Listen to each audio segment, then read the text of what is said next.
Hello everyone, welcome to our channel flow of Gyan. आज हम black hole के बारे में समझेंगे। ब्लैक होल होते क्या हैं, कैसे बनते हैं और इनके बारे में जो हाल फिलहाल में न्यूज़ में बातें रही हैं उसे भी समझेंगे। तो चलिए डिस्कशन को शुरू करते हैं। ब्लैक होल बेसिकली एक खगोलीय पिंड है, एक एस्ट्रोनॉमिकल ऑब्जेक्ट है जो बहुत बड़े बड़े साइज के स्टार जब मरते हैं, सुपरनोवा में ख़त्म होते हैं, तब इनका निर्माण होता है। अब इसमें एक टर्म आता है सुपरनोवा, उसे भी समझ लेते हैं। सुपरनोवा बेसिकली क्या है? Last hurrah of dying star. जब एक सन के लगभग साइज का स्टार मरता है या ख़त्म होता है एक धमाके के साथ, तो क्या होता है? सुपरनोवा कहलाता है। सुपरनोवा बेसिकली मैसिव स्टार जो होते हैं अपने कोर में large amount of nuclear fuel generate करते हैं, जो कि एक न्यूक्लियर फ्यूजन रिएक्शन होता है, नाभिकीय संलयन रिएक्शन होता है। तो इसमें क्या होता है, ये सेंटर बहुत ज़्यादा गर्म हो जाता है और प्रेशर क्या करता है, स्टार की शेप को मेंटेन करने की कोशिश करता है, मतलब उसे बनाए रखने की कोशिश करता है शेप को।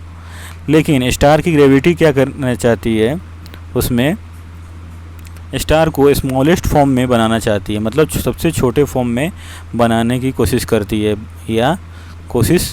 है तो इन दोनों फोर्सेज की रेस में जो इंटरनल प्रेशर है और जो ग्रेविटी है, इन दोनों की रेस में इंटरनल प्रेशर क्या होता है, जो ये बर्निंग ऑफ फ्यूल जो हो रहा है न्यूक्लियर फ्यूल की वजह से हो रहा है, वो क्या करती है, ग्रेविटी को एक्सीड कर जाती है। ग्रेविटी से वो ग्रेविटी को भी पार कर लेती है और वो बाहर की तरफ मूव करती है, उससे ज़्यादा हो जाती है और वो मूव कर जाती है बाहर की तरफ। तो मैसिव स्टार क्या होता है, अब जब मैसिव स्टार फ्यूल जब ख़त्म होने लगते हैं तो ये क्या होता है, धीरे धीरे कूल होने लगता है और प्रेशर ड्रॉप होने लगता है।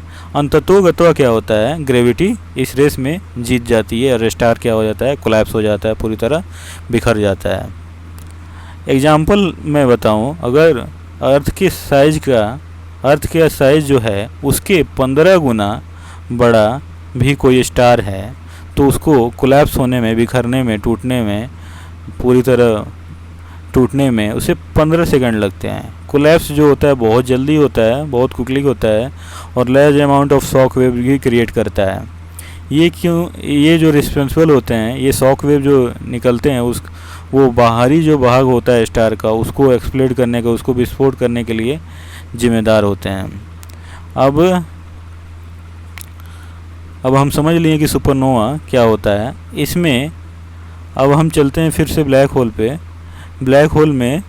ब्लैक होल जो यहाँ पे स्ट्रॉन्ग डेंसिटी जो क्रिएट होती है सुपरनोवा, जब ये कॉर्पस ऑफ डाइंग स्टार, तो यहाँ पे एक स्ट्रॉन्ग डेंसिटी क्रिएट होती है जहाँ से लाइट भी बच के नहीं निकल सकती है या उसे पार नहीं कर सकती है और यहाँ पे जाके ये बेंड हो जाती है।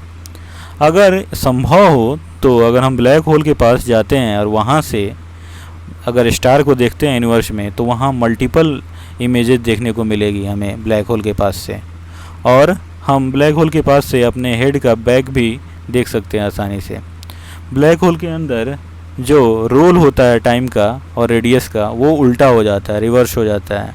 इसके अंदर हम फ्यूचर में जा सकते हैं और इनसाइड द ब्लैक होल हम सेंट्रल सिंगुलैरिटी पॉइंट के पास भी जा सकते हैं। अब इसमें सेंट्रल सिंगुलैरिटी क्या होता है उसे भी समझते हैं। सेंट्रल सिंगुलैरिटी ब्लैक होल में एक सेंटर पॉइंट होता है जहाँ पे density tidal force basically differential pull of gravity है, ग्रेविटी का एक विभिन्न खिंचाव बल होता है, वो लगती है और अदर फिजिकल क्वांटिटी जो होती है वो इनफाइनाइट हो जाती है, असीमित हो जाती है। तो ये सिंगुलैरिटी को भी समझ लिए हम लोग। अब इसमें आता है कि ब्लैक होल को डिटेक्ट कैसे किया जाता है। ब्लैक होल को डिटेक्ट करना बहुत ही मुश्किल काम है। ब्लैक होल क्योंकि रेडिएट नहीं करता है, ना एनर्जी हीट को रेडिएट नहीं करता है, और इसके अंदर जो ऑब्जेक्ट जाता है वो भी लाइट को इमिट नहीं करता है। ब्लैक होल क्या होते हैं, बाइनरी फेज में बेसिकली पाए जाते हैं और ये एक स्ट्रिप ऑफ गैस का भी अपना एक अलग ही स्ट्रिप ऑफ गैस बनाते हैं और अपने कंपेनियन से एक आवरण बनाते हैं, एक अलग पट्टी बनती है गैस की, जिसमें से एक्सरे निकलता है। X ray X ray basically accretion disc से निकलता है। एक्रीशन डिस्क क्या होता है उसी पे समझते हैं। Pattern of flow of matter from normal star to neutron star और ब्लैक होल और is flattened and disc like. Pattern of flow of matter का जो फ्लो होता है नॉर्मल स्टार से न्यूट्रॉन स्टार की तरफ होता है या ब्लैक होल की तरफ होता है, जो क्या करता है एक फ्लैटेंड डिस्क का निर्माण होता है। वहीं फ्लैटेंड डिस्क से एक्सरे निकलते हैं। The light from the disc around the black hole, जो लाइट निकलती है डिस्क से ब्लैक होल के चारों तरफ से, वो सिमिलर दिखती है। जो न्यूट्रॉन स्टार का जो डिस्क का निर्माण होता है वहाँ पे न्यूट्रॉन स्टार के पास वैसी ही सिमिलर दिखती है, लेकिन central object most probably black hole हो सकता है, क्योंकि ऐसा पाया गया है कि 6 केसेज में 4 केसेज में ब्लैक होल ही मिलता है। तो अब इसमें एक्रीशन डिस्क, इवेंट होराइजन क्या है? एक पॉइंट है जहाँ पे सारी चीज़ें क्या हो जाती हैं, कोई भी इवेंट आपको डिटेक्ट नहीं होगा और ऑब्जेक्ट इसके अंदर जो गिरता है वो वापस नहीं आता है। ब्लैक होल जो होते हैं वो बहुत बड़े बड़े साइज़ के होते हैं, न्यूट्रॉन स्टार से भी बड़े, और एक ऐसा स्पेस का रीजन है जहाँ पे मैटर इतना कॉम्पैक्ट होता है, इतना सघन स्ट्रक्चर बनाता है कि वहाँ से कुछ भी बाहर नहीं निकल सकती, कुछ भी बच के निकल नहीं सकती है। इसी को बोला जाता है इवेंट होराइजन। अब इसमें एक टर्म आता है स्पेस टाइम। स्पेस टाइम क्या है? ना ही फ्लैट है, ना ही अनचेंजिंग है, ना ही एब्सोल्यूट है, ना ही एब्सोल्यूट एंटिटी है। ये उवन होती है टाइम के साथ, एक सिंगल फैब्रिक का निर्माण करती है जिसे कहते हैं स्पेस टाइम फैब्रिक। फैब्रिक जो होता है कंटिन्यूस होता है, स्मूथ होता है और कर्व हो जाता है, एक चक्रीय स्ट्रक्चर बनाता है कि किसके कारण? मैटर और एनर्जी के कारण है। कोई भी चीज़ इसमें प्रेजेंट जो होती है वो चक्रीय रास्ते के सहारे डिफाइंड होती है। जो पाथ बनता है इनका वो चक्रीय रूप में बनता है, और जो इनका प्रोपेगेशन होता है, जो फैलाव होता है, स्पीड ऑफ लाइट के द्वारा लिमिटेड किया जाता है, उसी के द्वारा स्पीड ऑफ लाइट के द्वारा सीमित किया जाता है। सुपरनोवा अब हम समझते हैं, सुपरनोवा तो हम समझ चुके हैं। अब हम चलते हैं न्यूट्रॉन स्टार की तरफ। Neutron star basically A small dense core of exploded star होता है। ये छोटे और dense core of exploded star, जो स्टार एक्सप्लोड करता है उसी का जो कोर होता है, सेंटर पॉइंट, वहाँ पे डेंस जो एरिया बनता है उसी को बोलते हैं न्यूट्रॉन स्टार। न्यूट्रॉन स्टार जो होते हैं साइज में 1.4 टाइम्स द साइज ऑफ सन मास के 1.4 गुना बड़े होते हैं और 2 सोलर मासेज के बराबर भी हो सकते हैं। न्यूट्रॉन स्टार जो बहुत ज़्यादा डेंस होते हैं, घनत्व इनका बहुत ज़्यादा होता है।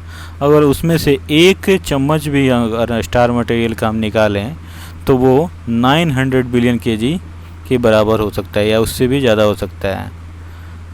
ये इसका माउंट एवरेस्ट के वेट से भी ज़्यादा वेट होगा। और ये बनते कैसे हैं? सुपरनोवा की वजह से। ब्लैक होल को डिटेक्ट करना जो बहुत मुश्किल माना जाता है, we can also infer the presence of black hole in the centre of some galaxy के सेंटर में भी हम ब्लैक होल की प्रेजेंस को अनुमान लगा सकते हैं। If star are moving very rapidly near the unseen object, अगर वो स्टार किसी अदृश्य वस्तु की तरफ बहुत तेज़ी से मूव कर रहा है तो ब्लैक होल होने की संभावना होगी। The detection of black whole is very difficult, जो मैंने बताया कि ब्लैक होल का डिटेक्शन करना बहुत ही मुश्किल है और विवाद का भी विषय है। आज भी स्टडी किए जा रहे हैं बहुत सारे रिसर्च इंस्टीट्यूट और ग्रुप के द्वारा। ब्लैक होल जो होता है न्यूट्रॉन स्टार से बहुत बड़े साइज में होता है, और ये भी मैंने बताया कि ये एक ऐसा रीजन ऑफ स्पेस है जहाँ से मैटर, कोई भी मैटर, जहाँ पे मैटर बहुत कॉम्पैक्ट होते हैं और कोई भी चीज़ इससे बच के नहीं निकल सकती है। इसी चीज़ को इवेंट होराइजन भी बोला जाता है। अब ये न्यूज़ में क्यों रहे हैं ब्लैक होल? क्योंकि ब्लैक होल क्या कर रहे हैं? न्यूट्रॉन स्टार को कंज्यूम कर रहे हैं, खा रहे हैं या निगल रहे हैं। इनका कोलिजन जो ब्लैक होल और न्यूट्रॉन स्टार का कोलिजन डिटेक्ट हुआ और ग्रेविटेशनल वेव भी इनके द्वारा क्रिएट किए जाते हैं, वो 5 जनवरी 2020 को डिटेक्ट किया गया। ग्रेविटेशनल वेव्स क्या हैं? एक रिपल्स हैं स्पेस टाइम फैब्रिक में। स्पेस टाइम जो कंटिन्यूस फैब्रिक बनता है वो उसमें एक उतार चढ़ाव है, मतलब ऊपरी और निचली सीमा देखने को मिलती है, रिपल्स का निर्माण होता है इसमें। तो ये बेसिकली 2 ब्लैक होल और 2 न्यूट्रॉन स्टार के कोलिजन मतलब टकराव की वजह से ही देखने को मिलते हैं। ऐसे कोलिजन पहला तो डिस्कवरी हुआ 2015 में, उसके बाद से डिटेक्ट किए गए हैं। ये वेव जो लास्ट जनवरी में डिटेक्ट किए गए हैं वो बेसिकली न्यूट्रॉन स्टार क्या हो रहा था, उसमें ब्लैक होल के द्वारा निगला जा रहा था, खाया जा रहा था। ये लीगो के द्वारा डिटेक्ट किया गया। लीगो जो ग्रेविटेशनल ऑब्जर्वेटरी है यूएसए में। दूसरी वर्गो डिटेक्टर है इटली में, कागरा जापान में। जापान ने इस लीगो वर्गो नेटवर्क को 2020 में ज्वाइन किया था। साइंटिस्ट भी हमारे देश से भी इसमें काम करते हैं, इंडिया से। LIGO India scientific collaboration LISC है, जिसमें रिसर्चर बहुत सारे inter university centre for astronomy and astrophysics in Pune से भी हैं researcher. Inter university centre for astronomy and astrophysics in Pune, Chennai mathematical institute, international centre for theoretical sciences in Bengaluru, Indian institute of science education and research Kolkata, Indian institute of science education and research Pune, institute of plasma research in Gandhinagar, IIT Madras, IIT Gandhinagar and IIT Mumbai. 2 ऐसे event detect किए गए neutron और black whole के merger का। एक event जो GW190814 detect किया गया 14 अगस्त को 2019 में। उसमें क्या था, एक कोलिजन हो रहा था 23 सोलर मास का ब्लैक होल था, जिसका 2.6 सोलर मास के ऑब्जेक्ट के साथ हो रहा था। दूसरा एक था 5 जनवरी 2020 को डिटेक्ट किया गया जो GW20015 है। उसमें ब्लैक होल का मर्जर 1.5 सोलर मास के न्यूट्रॉन स्टार के साथ पाया गया, जो कि अर्थ से 1 बिलियन लाइट ईयर्स दूर था। तो आज के लिए बस इतना ही। आज के लेक्चर में मैंने ये ब्लैक होल के बारे में बताया और न्यूट्रॉन स्टार, सुपरनोवा और बेसिक टर्म के बारे में भी बताया। तो आज के लेक्चर में बस इतना ही। आशा करता हूँ कि वीडियो आप लोगों को अच्छा लगा होगा। अगर अच्छा लगा हो तो सब्सक्राइब करें, लाइक करें, शेयर करें। धन्यवाद।